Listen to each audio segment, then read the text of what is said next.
Welcome to Brave Together podcast, an empowering resource for the parents of children with disabilities, neurodivergence, and all unique needs. And that's also a relief. Like, I have no power over this, so I can just be compassionate around it. But I think we subconsciously stress thinking we should have some power to mitigate that in some way. It's a subconscious, like, maternal instinct. And it's like, I can't protect any of us from any of this. All I can do is be very loving and very gentle and make sure that they know that anything they're feeling about any of this is okay. Hi, Brave friends. I'm Jessica Patay, founder of We Are Brave Together, author and mom to a child with disabilities, an adult child with disabilities. And I'm here with my co-host, Dr. Zoe Shah, licensed psychotherapist, author, speaker, and fellow Brave mom. Today's episode is a special one. We're diving into Suddenly Brave Together, the book I co-authored with 31 other women, including Kari Morin, created from the shared experiences of parents navigating unexpected diagnoses, medical challenges, and the moments that change everything. In this conversation, Zoe, who is also part of Suddenly Brave Together, we reflect on what it truly means to become suddenly brave, how quickly life can shift, and how we are called to rise, often without preparation, into a version of ourselves we never anticipated. We talk about grief, resilience, and the emotional complexity of parenting children with both visible and invisible needs. And we also talk about something we believe deeply in, the power of community, because no one is meant to do this alone. If you're walking through a season that feels overwhelming or uncertain, we hope this episode reminds you that you are not broken, you are supported, you are seen, and you are not alone. All right, everyone, we are here to talk about Suddenly Brave Together. I'm so excited to have this conversation, and I welcome you, Kari, to the podcast. And of course, always Dr. Zoe. Both Dr. Zoe and Kari contributed to our second book. Our first book was Becoming Brave Together. If you are not aware, check it out. Go to Amazon and take a look at that. And then this is our second book, full of 30 letters. So we have 30 writers contributing. And the intended audience is for newer moms, but honestly, any parent caregiver is going to benefit from reading these letters. So welcome. It's good to be together. Thank you. It's good to be here.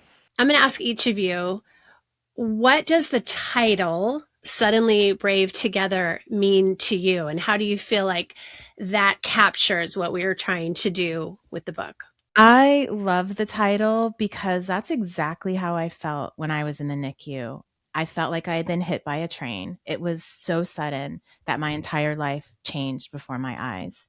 And I didn't feel brave. I certainly wasn't thinking about being brave, but I quickly met some people online and found other mamas who were starting, or on a little further on the journey, and gave me a little bit of hope.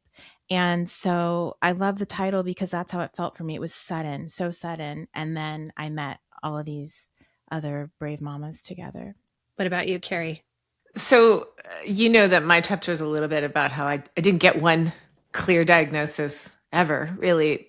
So there was many moments of sudden bravery, when the best way I can talk about it is when I would share things and process it, share things with a friend or my husband. I always in the back of my mind, and I'm sure you can relate to this in some different way, but at least the thing we learn not to do, but at least it's not that bad yet, right? It's not as bad as it's not even yet. At least we don't have it that bad. And then that thing would happen. We were being kind of eased, I don't know, or sort of tumbled into different levels of that. And each time took a jolt of, you got to be brave because what else can you be, of, his two siblings also looking at you. And so there's just, for me, I suddenly brave several times is how it hits me. Yes. I think it's definitely just throughout the lifetime of our children and the different things that they go through in the different seasons, we have to suddenly shift again. Yeah. We have to suddenly rise up again. We have to become even more resilient or strong or resourceful or whatever we have to be with the current crisis or situation. Yeah. Yeah. What it makes me think of is, some are on a long diagnostic odyssey, like Kari, like what you've been through.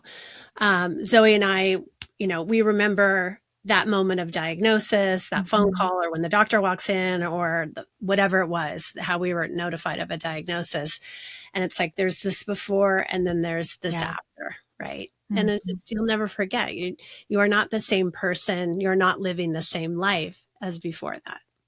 Yeah. Kari, can you share your child's diagnosis? Yeah. It's a cluster of things, like so many, but he has a rare genetic mutation. We didn't discover this for a long time, called SPTAN1. And that can really look different across the board. And so Griffin, has his own unique formula or, set of circumstances with that has looked like very rare form of epilepsy that's progressed over time, different types of seizures with different stages of development.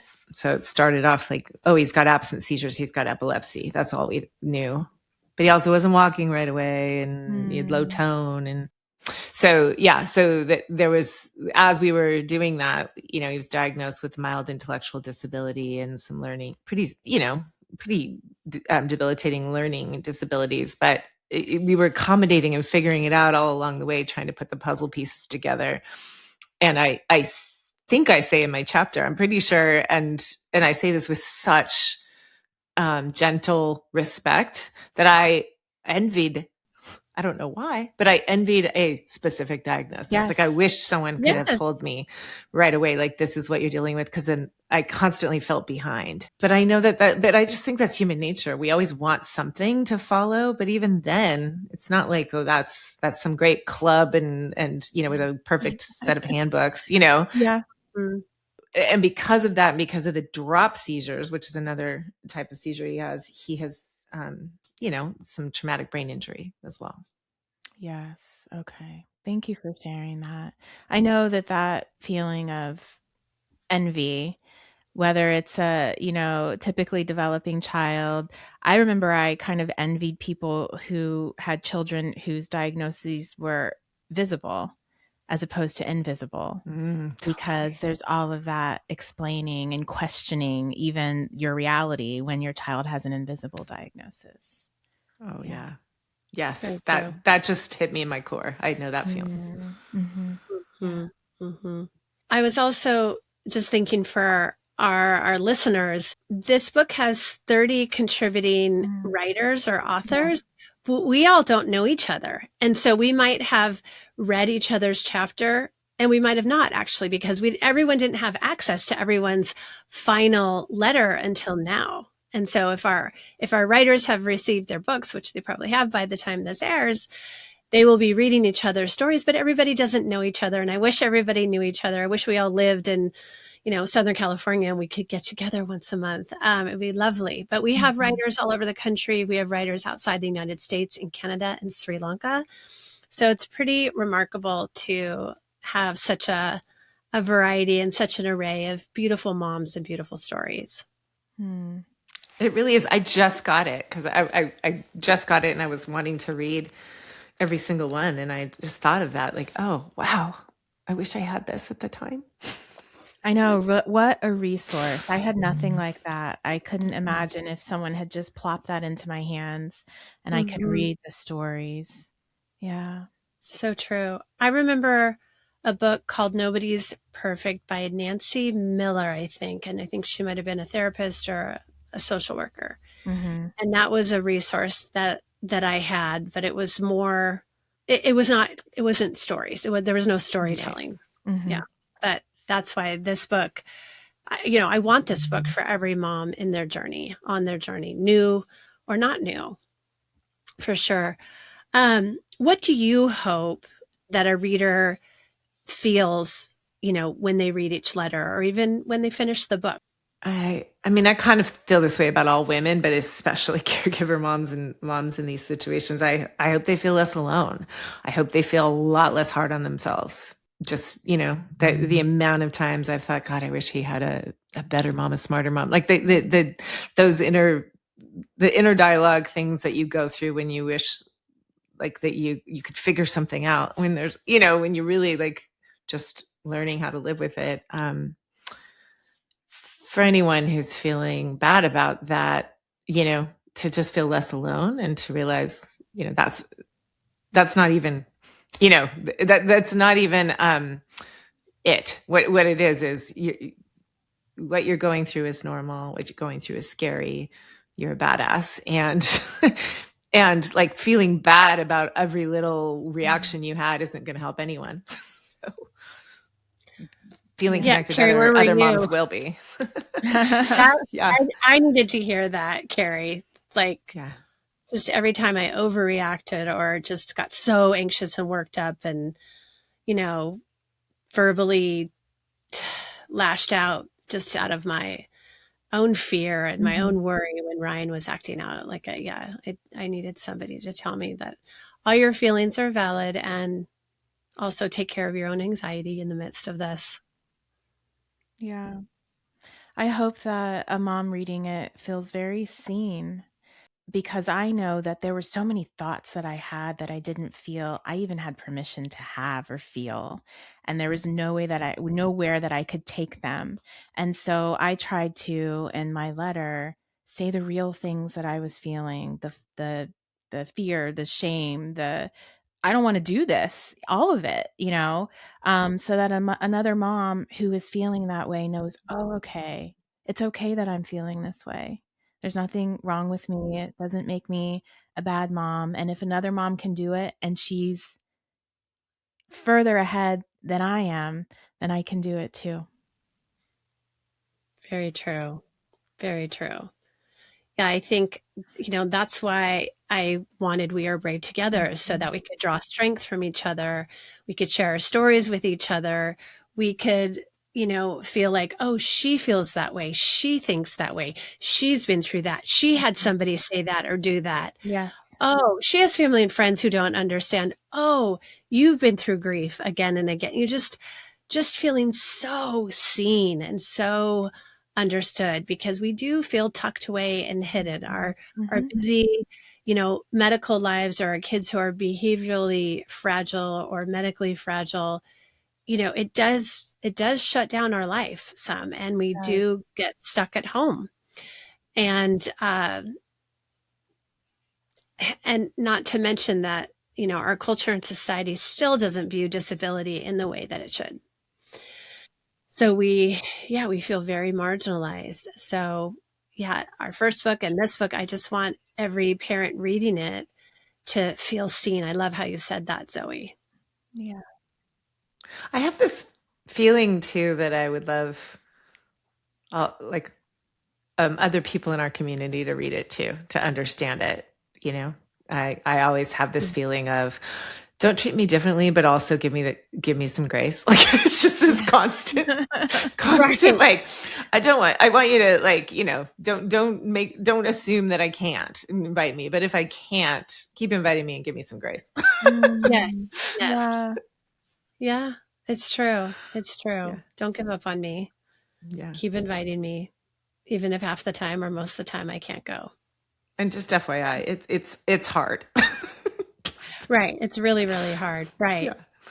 Yeah. It's like, at the same time that we don't want to just always hear, oh, you're so strong and I don't know how you do it. But then you also want, people to acknowledge that, okay, caregiving on top of parenting, which is already really challenging and difficult and beautiful, is a lot.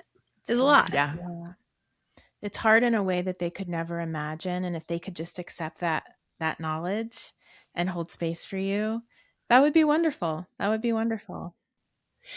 Just saying that, Zoe, like, if someone were to say, Zoe, I have no idea what you go through as a caregiving mom, but I do know that I care about you and I want to be here for you. Yeah. Like, just acknowledging, I don't have any idea what your life is like, but I love you and I care for you and I want to be here for you. Like that, it's everything. It's a gift. It's everything. Yeah, it is. That feels instantly safe. It does. And loved. Yeah. Yes. Yeah. Yeah. And also, like, thank you that you had I don't know, insight and self-awareness and wisdom to be able to say that, perspective, to be able to say that. Has anyone ever had someone say that to you? I had it from a girlfriend, from one of my best friends, maybe 10 years ago by now, probably longer. She said, I know enough to know I have no idea what you're going through, Jess, Oh, wow. but I love you and I care for you and I want to walk with you. That's And I have beautiful. shared that again and again and again. And that's something that all of us can use when we have friends or family in crisis that we've never been through, you know? Yeah. I definitely am blessed because I'm in the world of coaches, you know, and therapists and things. So I've had some good friends say exactly that, which is great. And I don't blame the friends and family who don't, who think they know, and they'll be like, well, he looks great. You know, like you said, the invisible. Yes. Because I realize that's their love and their fear and their grief for him too. So, you know, I'm just grateful I have people who know how to say that. That's really great. Just no idea. I'm sure it's hard as hell, and I'm here. Yeah. Did writing your letter crack you open in some way or change something for you or bring any aha or kind of revelation as you thought about this, wrote about it, poured your heart out? We're so raw and honest. You know, I can't say it cracked me open because I write so much. That's true. And so I'm often getting cracked open. I think though, what it did do is it gave me a perspective. Even being invited to write this letter reminded me of how far I've come. And so writing the letter really just created joy and some just kind of healthy pride. Like look at how far I've come. Now I can help other people. I'm in that space now because for many, many, many years I was just survive. I wasn't helping anybody. I didn't have anything to give to anybody else. And so I think for me it was just a wonderful recognition of where I am now, and I can help other moms in that situation where I was. Yeah, so true. So true. Kari?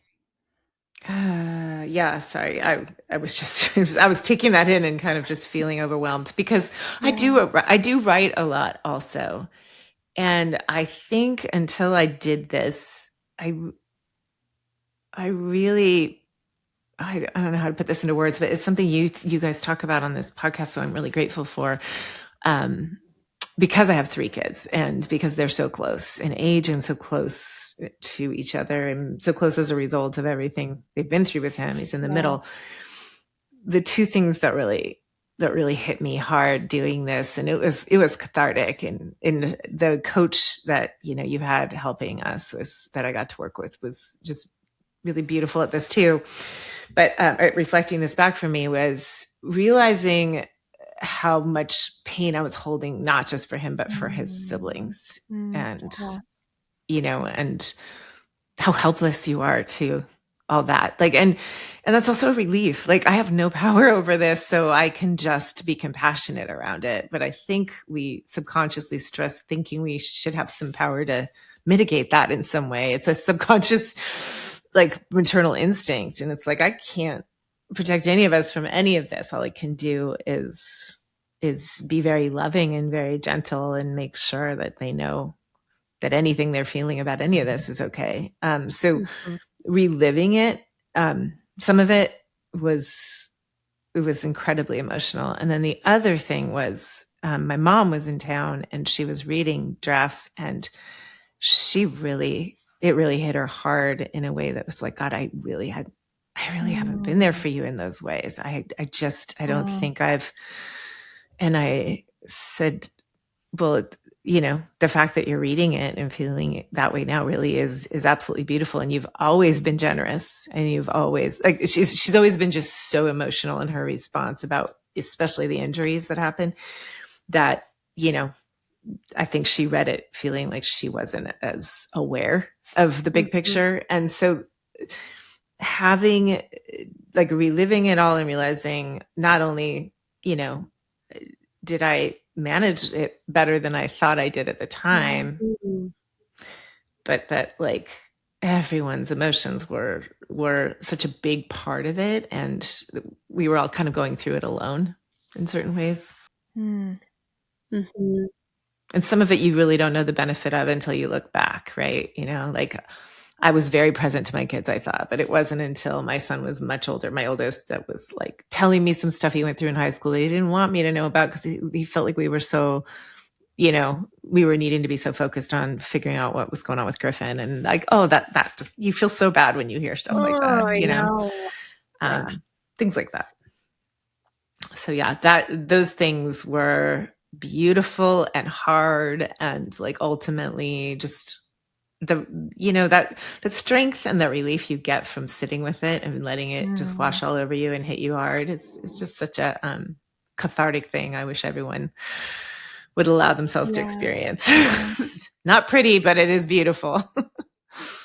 And it's so healing, right? Yeah. Just to get it out of our bodies and down on paper, whether it's shared with anybody or not.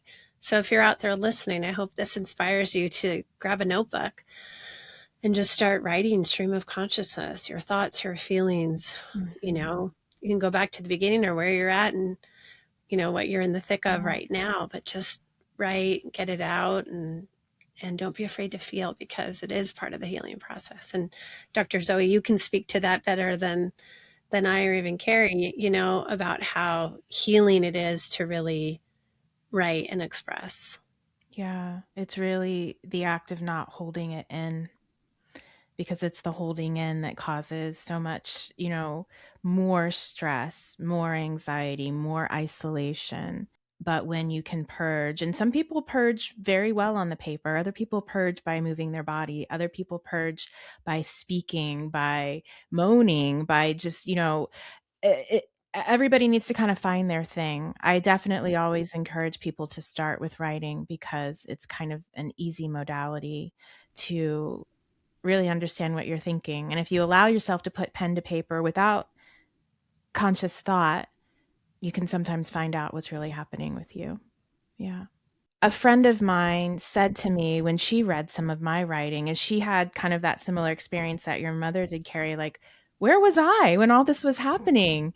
Yeah. She felt bad, like I wasn't there for you. And I remember telling her, but you were. Her just showing up for me every day and having a normal conversation was life-giving, because in Exactly. those moments, I didn't have to be, the caretaker. I didn't have to focus on those things. And so we need both. We need people who can really be there and talk to us about all the things that we're struggling with. And then we need people that can treat us like regular women and have a regular conversation that has nothing to do with disability and caregiving. True. No, absolutely. We need all of it. We do.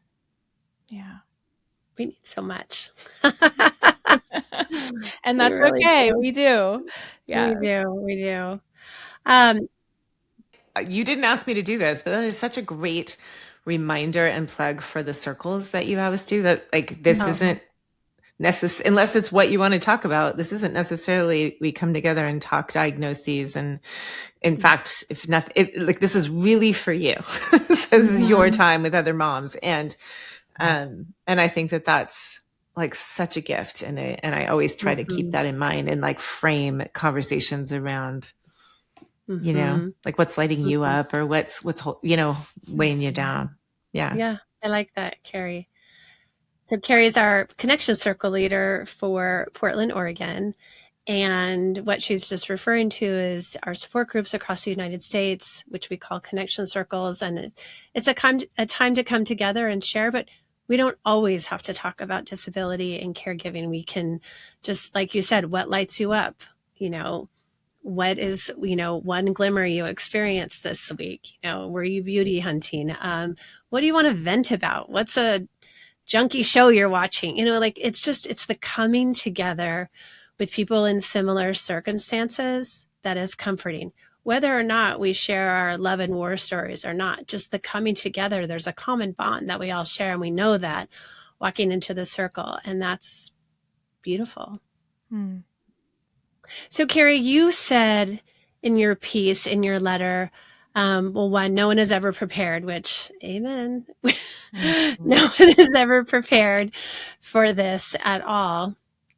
And yet you quickly, or not so quickly, adjust and figure it out. And you read and you learn and you study and you talk to others and you talk to experts and search online and join Facebook groups and all of that. I love how you said you adjust, you reshape, you reimagine, and you reframe. Is there anything on that that you would want to comment on? Yeah, I thank you for that question, because I can imagine even you both and anyone, no matter what the medical or intellectual diagnosis, like whatever it is for anyone, you take in so much information, and over time you realize like these are also humans in front of you, and sometimes they're Googling. Yeah. And so like everybody's doing their best to like figure out the angle and the information and like put together a puzzle, especially in our case when it's not like so cut and dry. But even then, I mean, what I've learned so much is even in a specific diagnosis, there's so many different ways it can look. And so you like take it in, and then like when I say reshape and reframe, that literally came in time, and I say it in the chapter, like from like taking my gaze and all my attention and all my emotion away from the information coming at me that I can't totally like digest all at once. Sometimes it's a fire hose, and I look at him, and he is such a better beacon of what's going on, what's true in this moment, and even where we're going, so it's like I can take all that in, but not take it as gospel or like in ink and it's like set in stone, and just say, okay, these are really good things to look for and be aware of, but there is still growth, and there is still joy and desire and planning and, things happening right here. And that's what I like constantly have to like reshape around, is let him be the guide. And that is like probably my greatest reminder on this whole journey is there's things that really do break my heart. And I have learned that it's really important that I let myself feel heartbroken sometimes. And I get really sad and I grieve, but I don't live there, because that doesn't really help him. And there's almost in this family at this time, there's no point being sadder than him. And he is like a pretty joyful person. And so I would miss out so much if I was constantly in a state of despair. What would you say to somebody who's feeling the despair at the beginning of their journey? Either one of you. I mean, I would say it's super normal and okay. And don't like, no need to clock that. And also, are you getting support? Are you having the time and the space to really just hold yours? Because whether or not I had a kid who had any diagnosis, I think I was just raised and programmed to like identify mine, but very quickly go to other people's emotions to take care of theirs. And that happened in this case. And it took till like, I don't know, 10 minutes ago. No, not that long ago, where I was like, oh, wait, I really got to sit with my own for a bit before I can be there for anyone else. And so if I could say that to someone now, it's like identifying that and being there for that and getting support around that is really ultimately going to help the whole journey. We use that word journey, and it's a good word. It's kind of what's happening, but sometimes with that word, we have this idea that there's an end goal, like we're getting somewhere, and we should have a certain pace, right? And maybe we want to try to get there a little faster than someone else. And so I would encourage someone to reframe that and not think of it as a journey. There's lots of seasons in this thing, but really what you're doing is you're learning a new language. And this is a language you're going to speak and live in for the rest of your life, and that's okay. But when you learn a new language, you bumble, right? And you don't fully understand, and you can feel frustrated, and you can feel misunderstood. And that's what you're doing right now, is you're learning a new language, and that's okay. But eventually you're going to become fluent, and things will get a little easier, and then they'll change again, and that's okay too. And so if you start to not think of it as a journey where you've got to get someplace or you have to get there on a certain time, it can help you stay really present for where you are right now. I really appreciate that so much, because I am, on this parenting, ride, lack of a better word. It's an okay word, but with a lot of other people, with other kids, and there's this sense that you launch them and then that's the end of the journey, and that's just so not true, because we see it with our own parents. Like, they don't ever graduate us. They're still worried about us, and they still love us. They're still invested. And I have a 24-year-old who's, like, just left, but he'll be back. And like, we definitely, I think you did such a service with that, to stop seeing it as a journey and just as a chapter in a never-ending story. Like, these are chapters, and this chapter is got its real gifts, because they're all becoming adults, and yet, like, there's no end in sight. So I appreciate that a lot. Yeah. Any reminder to stay present is welcome, is needed. I remember Lisa, who was my first mentor, she said, like, this week, this month is enough when you're thinking about your child and the diagnosis. Just stay here. Not to mention, obviously, the day, but like, it's so easy to future trip. It is. At the beginning of your journey, in the first 10 years of your journey as a parent, to future trip when you have a diagnosis, when there's a struggle, when there's, whatever it is that's going on, that's extra. It's so hard not to just go forward and wonder, like, how is this going to play out? Okay, I have this diagnosis, but how is this all going to play out? Where is Ryan going to land on the spectrum of Prader-Willi syndrome and, autism? And we have to remind ourselves to stay in the day. It's really, really hard. Like, it is. Write a Post-it note and put it on your mirror in your bathroom so you see it every time you go in. Yeah. Focus on today. Zoe, I want to highlight a couple of things from your story. And I know we did touch on this, but how you said, like, I'm the wrong mother for this. And I just, want us all to validate. We've all felt that way. Yeah.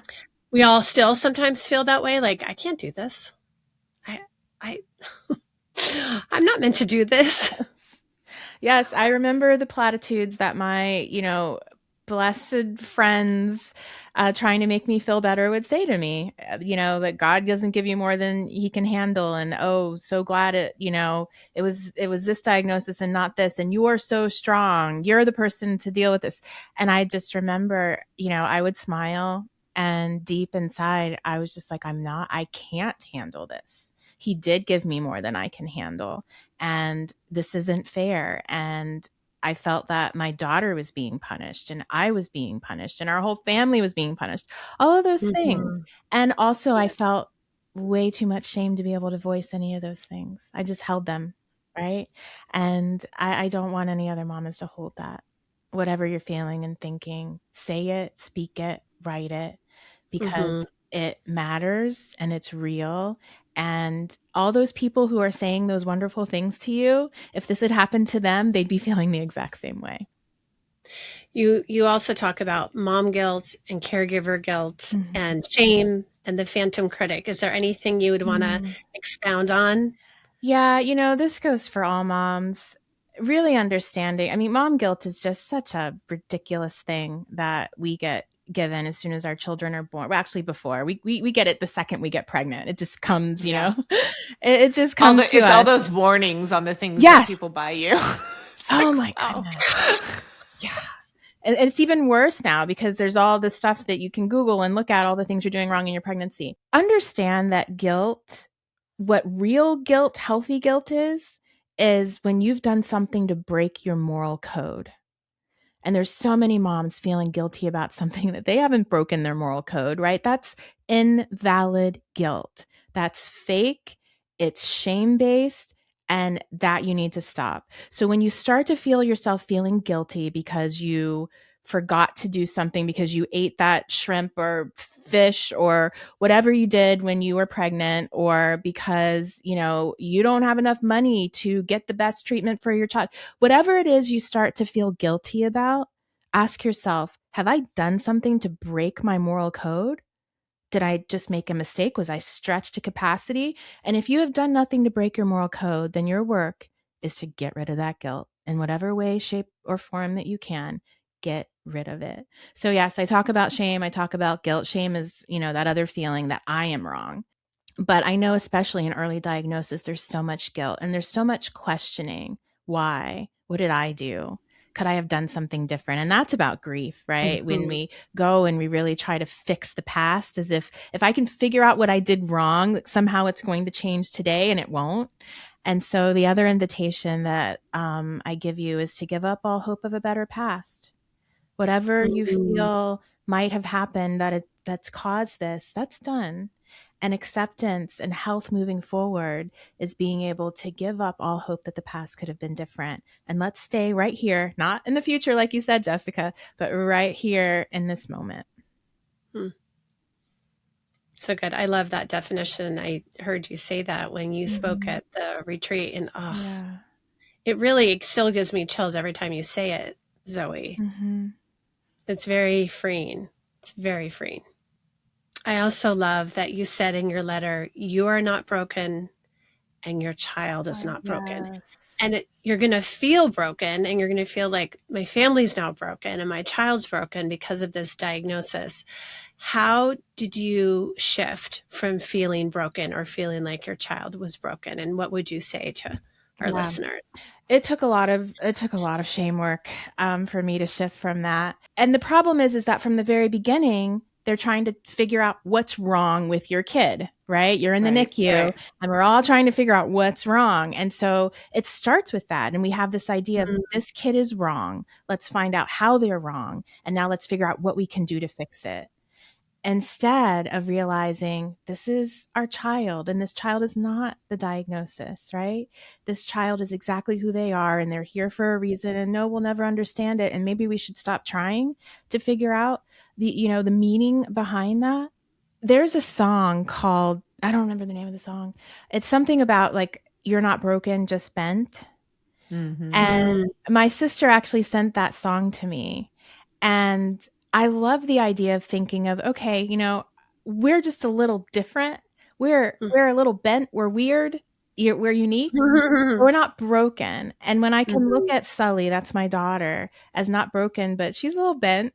And we got to find ways that she can kind of fit in this straight, society. For me, it was helpful. Because there's nothing beneficial in seeing yourself or your child or your family as broken. You're just different. And this is a different life. And it can be a good life, and it can be a really sucky life sometimes. And we have to be able to just admit and honor all of that. But it doesn't mean that you're broken.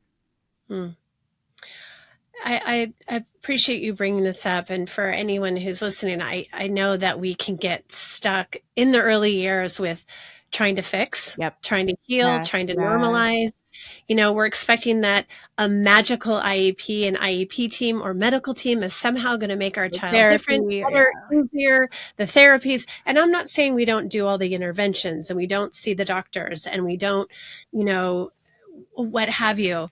But when we're in a mindset of we have to fix and heal and normalize our child, we're doing ourselves such a huge disservice. And I think we're also not appreciating the beauty in our kids and how much they teach us more than we ever teach them. Yeah, that's so good. And I would just invite every mom to sit, because it's hard, because you have so much on you. And I just want to honor all of the responsibility and the burden that you have on you to do all of those things you just mentioned, Jessica. But in doing that, sometimes we forget to just look at our kid and go, oh, this is just you. Like, try sometimes to look at your child without the cloak of their diagnosis, because we do that with our our typical children often. But sometimes our kid, we kind of look at them as, what do I need to fix this moment? What do I need to fix tomorrow? Instead of just like, let's be present with you, who you are. Yeah. I can't tell you how many times I had that moment where I was like, oh, is this something I should? Oh, no, this is adolescent boy stuff. Right. Like this is, like, oh, this is hard, but not because of a diagnosis. Yep. Yep. Yeah. True. Yeah, I know. Or when you see like siblings bugging each other and it's like, oh, is it because of this? And oh, it's so hard. It's like, well, no, actually siblings annoy each other. They bug each other. They get on each other's nerves. Yes. They pick on each other. They tease each other.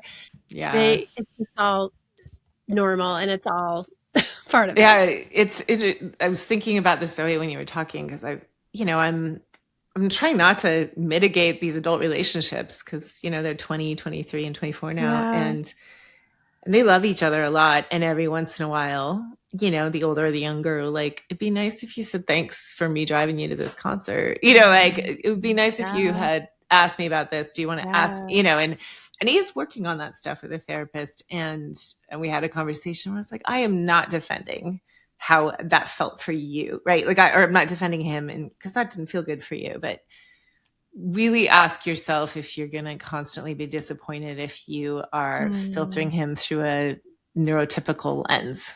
Yeah. And really like think about like what he writes to you in those cards and in those texts and like the fact that he wanted to do this with you. And if you're always going to be looking for that, you are going to be disappointed and you might miss like what he is trying to convey, and also just guide him gently. Like, it's really okay to tell him, hey, this would be a great time to thank me for driving you, and spending the evening with you. And I really enjoyed it, model it instead of look for it and be disappointed. And I do that so delicately because I don't want them to feel bad about that either, What is one thing that you wish somebody would have told you at the beginning of your journey? If somebody could have just looked at you in the eyes and said something to you that would have been comforting, that would have brought you peace or hope. It's funny because you say peace and hope, but I think I would have loved for someone to look at me and say, it's okay to feel devastated right now. It's okay to feel that for a time. No one gave me permission. Everybody wanted to fix it for me. Everyone wanted to make it okay and make it better instead of just saying, it's okay. It's okay to feel that way right now.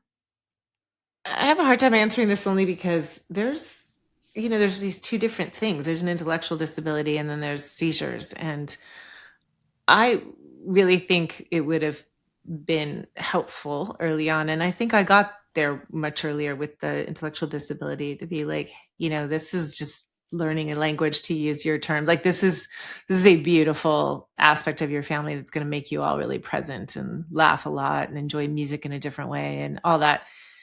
That would have been so great for someone to just, like that. That's not what we're fixing here, which I've really come to. It's just, I'm always trying to solve the seizures, and that feels like an endless, pointless battle sometimes. And, we have people in our life like, what are the doctors saying? And I'm like, there's one. And, it's always like meds, like try some meds. And so I think that it might have been helpful for someone to say, like, you may never solve that piece. And like, don't feel like you're failing a test if you can't. Like, that might just be part of it. And I think I was always thinking, like, if we could fix that. And then I find myself wanting to say, I'm not rejecting who he is by trying to solve the seizures. That's not it. It's just, it's so hard to like watch him make progress towards something and then have a cluster come and just take him back like 2 months, and or further, like, and then all of a sudden his speech is slow again for months and months. And so things like that, it is a hard thing. And so I think that constantly I wonder if we're going to find something that, what if we could have found that sooner? What if he could have enjoyed high school? So if someone could have said to me, don't do that because there is no clear path here, that would have been helpful. Yeah. Mm-hmm. Mm-hmm. Well, thank you both so much for diving into your stories, diving into the book, having such a rich conversation and reflecting and sharing insight in your heart and just all of it. I greatly appreciate it. And if you're listening, please get our book, Suddenly Brave Together. We'll link it in our show notes. You can also go to our website, wearebravetogether.org. And go to the book page and you'll find both of our books. Get both of them. Get it for yourself. Get it for your friends. Get it for your family. Get it for anybody in your life. Teachers, doctors, pediatricians, therapists. Mm-hmm. They would all benefit from reading this book. Thank you for being with us today. Thanks so much for listening today. Do us a favor and leave us a review and a rating so that this podcast can get into the ears and the hearts of more and more moms. Did you know that Brave Together podcast is an extension of our nonprofit organization, We Are Brave Together? We Are Brave Together serves an international community of caregiving moms, offering support groups that are virtual and in-person, educational resources, and low-cost weekend retreats. To join us today, go to wearebravetogether.org. Our support and sisterhood awaits you.